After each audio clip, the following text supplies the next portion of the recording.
Assalomu alaykum, Jizzax viloyati Arnasoy tumani fuqarolari. Mana bizni Arnasoy tumanida shunday bir narsalar yo'lga qo'yilganki, mana davlatimiz manaqa yo'llar qurib bergan. Nimaga sabab?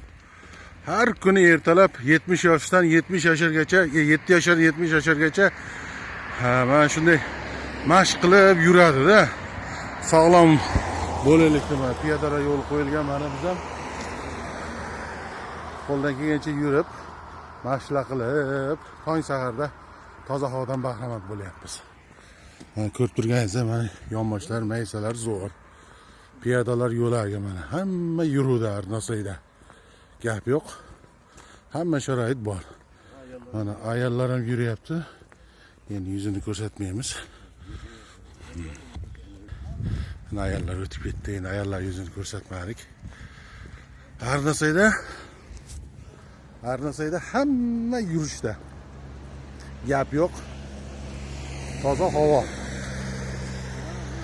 Bu katta ko'chaning yo'lagi, bitta katta ko'chaning yo'lagi emas, har bir ichki yo'llarda, biz Arnasoy tumanida har bir ichki yo'laklarda mana shunday piyodalar yo'li qo'yilganda, qoyilmisizlar. Yana kimlarda shunaqa piyodalar yurish uchun shunaqa yo'llar qo'yilgan? Qaysi tumanda? Lekin biz Arnasoyda har bir ichki yo'llarda, mana sentrlarda mana shunday trotuar deydimi? Piyodalar yo'llari bor. Mana nargi taraflar ham, nari tarafda ham bor. Kanal usti ham burchatkalar urib ketgan. Hamma joy gap yo'q. Sizlarga sog'lom avlod, sog'lom bo'lay desalaringiz, har kuni ertalab mana shunday sahar yurishlaringga so'rab qolaman. Sog' bo'ling, salomat bo'ling. Mana hamma kanalda bo'yi. Ishlar qilgan. Mana xolalar ham yuradi, mana.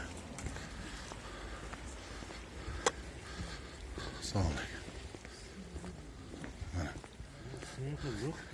Ko'rib turganingizdek, mana kanal bo'yida ketyapmiz. Yo'lni qarang, yo'lni. Gap yo'q. Gap yo'q. Assalomu alaykum. Yaxshimiz, qani fiziratga ketadimi? Yaxshi, fiziratga zo'rmi? Ha, mana